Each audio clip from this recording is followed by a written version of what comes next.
नमस्कार साथियों, हमारे YouTube channel GK study Rajasthan पर एक बार फिर से आपका स्वागत है।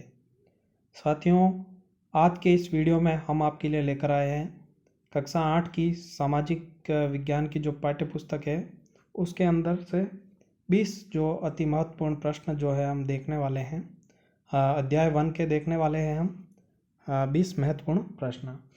ये प्रश्न जो है वो आधुनिक भारत के इतिहास से संबंधित रहेंगे और कुछ एक प्रश्न जो है वो मिक्स भी आएंगे। तो आप अपना आकलन इस टेस्ट से ज़रूर कीजिएगा। आपके 20 में से कितने मार्क्स आते हैं आप ज़रूर कमेंट बॉक्स में कीजिएगा। और अभी तक आपने हमारे चैनल को सब्सक्राइब नहीं किया है तो कर लीजिएगा और बेल आइकन को ज़रूर प्रेस कीजिएगा। चलिए हम शुरू करते हैं। पहला प्रश्न देखते हैं। तो पहला प्रश्न कुछ इस प्रकार है, अलग अलग समय पर होने वाले परिवर्तनों के संबंध में हमें कौन बताता है? 1 इतिहास, 2 भूगोल, 3 समाजशास्त्र, 4 विज्ञान। तो ये 4 ऑप्शन है आपके पास। आपको इसमें से बताता है कि हमें जो है अलग अलग समय पर होने वाले परिवर्तनों के बारे में हमें जानकारी कौन देता है। तो यहाँ पर इसका जो सही जवाब होगा वो होगा ऑप्शन ए, इतिहास। हमें जो परिवर्तन होते हैं उनका जानकारी जो है वो इतिहास देता है। आप सभी को इसका आंसर आ ही रहा होगा। और देख लेते हैं आगे। और अगला प्रश्न, दूसरा प्रश्न जो हमारा है वो है, जेम्स मिल कहाँ का निवासी था? ए जर्मनी का, बी फ्रांस का, सी स्कॉटलैंड का, डी पुर्तगाल का। तो आपको बताना है जेम्स मिल जो है कहाँ का निवासी था। आई होप आप सबको ये प्रश्न आ रहा होगा, लेकिन एक इम्पोर्टेंट प्रश्न है। तो इसका जो सही जवाब होगा साथियों वो होगा option C, Scotland. James Mill जो है वो स्कॉटलैंड का निवासी था। ठीक है, अगला प्रश्न देखते हैं। प्रश्न 3, इतिहास जो है, इतिहास में किसका महत्व होता है? ए राजाओं का, बी देशों का, सी तिथियों का, या डी इनमें से कोई नहीं। कैसे करिए आप इसका आंसर। तो साथियों इसका जो सही जवाब होगा वो होगा हमारा ऑप्शन सी, तिथियों का। इतिहास जो है उसमें तिथियों का जो है वो महत्व होता है। अगला प्रश्न देखते हैं अपन। प्रश्न नंबर 4, भारत के पहले गवर्नर जनरल कौन थे? ए जेम्स रेनेल, बी वॉरेन हेस्टिंग, सी लॉर्ड माउंटबेटन, या डी रॉबर्ट क्लाइव। आपको बताना है इसका सही जवाब क्या होगा। तो साथियों इसका जो सही जवाब होगा वो होगा ऑप्शन बी, वॉरेन हेस्टिंग। ठीक है, गवर्नर जनरल पूछा है, इसका सही जवाब ऑप्शन बी, वॉरेन हेस्टिंग। अगला प्रश्न 5वां, लॉर्ड क्लाइव ने भारत का नक्शा तैयार करने की जिम्मेदारी किसको सौंपी थी? ए जेम्स रेने को, बी जेम्स मिल को, सी कैप्टन हॉकिंस को, या डी रॉबर्ट लिस्टन को। आपको इसका सही जवाब बताना है साथियों। तो इसका जो सही जवाब होगा वो अपन देखते हैं कि ऑप्शन ए, जेम्स रेने। इसका सही जवाब जो होगा वो होगा ऑप्शन ए, जेम्स रेने। अगला प्रश्न, ये प्रश्न जो है वो कक्षा 8 की एनसीईआरटी की जो हमारा अतीत पाठ्यपुस्तक है उसके अंदर से है, तो इम्पोर्टेंट है एनसीईआरटी के प्रश्न। तो चलिए अगला 6वां प्रश्न, भारत के अंतिम वायसराय कौन थे? A Warren Hasting, B Lord Mountbatten, C Robert Clive, या डी जेम्स मिल। तो इसमें से देख लीजिए आप कौन सा सही होगा। तो हम आपको बताते हैं इसमें से जो सही जवाब है लॉर्ड माउंटबेटन। ठीक है, option B, Lord Mountbatten Bharat के अंतिम वायसराय थे। ठीक है, अगला प्रश्न देखते हैं। प्रश्न संख्या 7, कश्मीर से कन्याकुमारी तक भारत का विस्तार कितना है? ए 3000 किलोमीटर, बी 3200 किलोमीटर, सी 4260 किलोमीटर, या डी 2000 किलोमीटर। कैसे करिए आप अपना आंसर, फिर हम बताते हैं। तो इसका सही जवाब है 3200 किलोमीटर, ऑप्शन बी, 3200 किलोमीटर। अगला प्रश्न 8वां देखते हैं।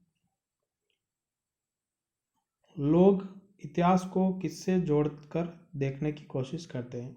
ए कहानी, बी महीनों, सी तारीखों, डी इनमें से कोई नहीं। तो किससे लोग अक्सर जो है इतिहास को जोड़कर देखते हैं? तो आपको बताना है ऑप्शन सी, तारीखें। लोग ऐसा मानते हैं और ज़्यादातर विद्यार्थी और हम भी मानते हैं कि इतिहास जो है वो सिर्फ तारीखों से संबंधित है, लेकिन ऐसा नहीं है। अगला प्रश्न, इतिहास को सामान्यतः कितने कालखंडों में बांटा गया है? एक है, बी 2, 3 जो है 6 है, और ऑप्शन डी जो है वो 3 है। ठीक है, या फिर इसको आप 4 मान सकते हैं। तो 1, 2, 3 या 4 कितना कालखंडों में बांट देखा जाता है इसको? तो इसका जो सही जवाब होगा वो होगा ऑप्शन 3। ठीक है, यानी कि ऑप्शन डी 3 कालखंडों में बांटा जाता है। आपको सबको पता है इसको, इतिहास को 3 कालखंडों में बांट के अपन पढ़ते हैं। अगला प्रश्न 10, अंग्रेजों द्वारा स्थापित भारतीय राष्ट्रीय अभिलेखागार स्थित है? ए कोलकाता, बी चेन्नई, सी नई दिल्ली, डी मुंबई। अंग्रेजों द्वारा स्थापित किया गया भारतीय राष्ट्रीय अभिलेखागार कहाँ पर स्थित है, यह आपको बताना है। तो इसका सही जवाब जो है ऑप्शन सी, नई दिल्ली में। ठीक है, ऑप्शन सी कहाँ पे है? नई दिल्ली। अगला प्रश्न, प्रश्न संख्या 11, ब्रिटिश शासन के माध्यम से ही भारत सभ्यता के मार्ग पर आगे बढ़ सकता है, यह कथन है? ए जेम्स मिल का, बी लॉर्ड क्लाइव का, सी जेम्स रेनले का, या डी इनमें से कोई नहीं। आपको इसका आंसर गैस करना है कि सही जवाब क्या होगा। तो इसका सही जवाब होगा ऑप्शन ए, जेम्स मिल। ठीक है, ये जेम्स मिल का कथन था। अगला, सरकारी दस्तावेज रिकॉर्ड्स कहाँ रखे जाते थे? ए कार्यालय, बी अभिलेखागार, सी पुस्तकालय, या डी इनमें से कोई नहीं। आपको बताना है सरकारी दस्तावेज कहाँ रखे जाते थे। तो इसका जो सही जवाब है वो है ऑप्शन बी, अभिलेखागार। ठीक है, ऑप्शन बी, अभिलेखागार में ये जो सरकारी रिकॉर्ड्स है ये सब रखे जाते थे। अगला प्रश्न, प्रश्न संख्या 13, भारत में सर्वप्रथम कौन यूरोपीय व्यापारी आया था? ए पुर्तगाली, बी अंग्रेज, सी डच, या डी फ्रांसीसी। आपको ये बताना है सबसे पहले भारत में कौन आया था। तो इसका जो सही जवाब होगा वो होगा ऑप्शन ए, पुर्तगाली। भारत में सबसे पहले कौन आए थे? पुर्तगाली। ऑप्शन ए सही जवाब। अगला देखते हैं, प्रश्न संख्या 14, इनमें से कौन शेर पंजाब के नाम से प्रसिद्ध थे? ए राजगुरु, बी भगत सिंह, सी उधम सिंह, डी लाला लाजपत राय। तो इसमें से आप गेस करिए क्या होगा आंसर, कमेंट भी करते रहिए आप आंसर। इसका सही जवाब जो है ऑप्शन डी, लाला लाजपत राय। ठीक है, ये सही जवाब 14 का। अगला प्रश्न संख्या 15, भारत आने वाले पुर्तगाली व्यापारी कौन था? पहला पुर्तगाली व्यापारी कौन था? A Almeida, B Vasco da Gama, C Columbus, या डी अल्फांसो डी अल्बुकर्क। बताइए इनमें से कौन जो है फ्रांसीसी कौन पुर्तगाली व्यापारी जो है वो सबसे पहले भारत आया था? तो आप सभी को इसका जवाब पता ही होगा, option B, Vasco da Gama. ठीक है, समुद्री रास्ते से भारत आया था वास्को डी गामा। अगला प्रश्न संख्या 16, स्वतंत्र भारत के पहले भारतीय गवर्नर जनरल। ठीक है, स्वतंत्र भारत के पहले भारतीय गवर्नर जनरल कौन थे? A Rajagopalachari, B Surendra Nath, C Rajendra Prasad, D B R Ambedkar.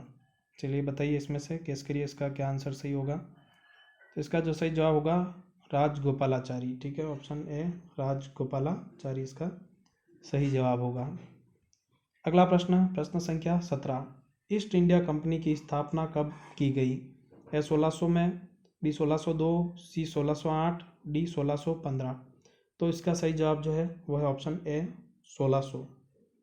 ठीक है, 1600 ऑप्शन ए सही जवाब है, 1600। एक बार ऐसा प्रश्न भी आया था कि ईस्ट इंडिया कंपनी की स्थापना के समय भारत में जो है शासक कौन था? तो उस समय जो अकबर शासक था। अगला प्रश्न, प्रश्न संख्या 18, 1935 के चुनाव के बाद 11 में से केवल 2 प्रांतों में गैर कांग्रेसी मंत्री थे।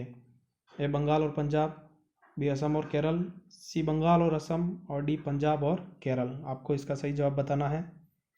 तो इसका जो सही जवाब होगा वो होगा ऑप्शन ए, बंगाल और पंजाब। ऑप्शन ए, बंगाल और पंजाब इसका सही जवाब। इसमें गैर कांग्रेसी जो है वो सदस्य चुने गए थे।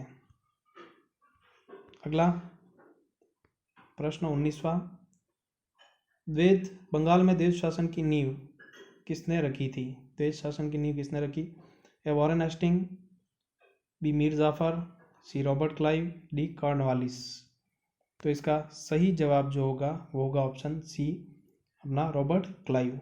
ठीक है, तेज शासन की नींव बंगाल में जो है रॉबर्ट क्लाइव द्वारा डाली गई। अगला और आखिरी प्रश्न आज के इस वीडियो का, सिक्के जारी करने वाला प्रथम गुप्त शासक? ए चंद्रगुप्त, बी चंद्रगुप्त प्रथम, ए श्रीगुप्त, बी चंद्रगुप्त प्रथम, सी समुद्रगुप्त और डी चंद्रगुप्त द्वितीय। आपको इसका सही जवाब बताना है गुप्त शासक में। ठीक है, तो इसका सही जवाब है ऑप्शन बी चंद्रगुप्त प्रथम। चंद्रगुप्त प्रथम इसका बिल्कुल सही जवाब। तो आपको 20 प्रश्न दिए गए थे, 20 में से आपके कितने जो है आपको आ रहे थे वो आपको कमेंट में ज़रूर बताने हैं। आई होप आपके 20 में से 20 आ रहे होंगे। ऐसे ही वीडियोस और देखने के लिए हमारे चैनल के साथ जुड़े रहिएगा। हम एनसीईआरटी की सारी किताबों के जो इंपॉर्टेंट क्वेश्चंस है वो यहाँ पर करने वाले हैं। तो अभी तक आपने हमारे चैनल को सब्सक्राइब नहीं किया है तो भी कर लीजिएगा, बेल आइकन को प्रेस कर लीजिएगा। मिलते हैं आपसे अगले चैप्टर के प्रश्नों के साथ, तब तक के लिए बाय, जय हिंद साथियों।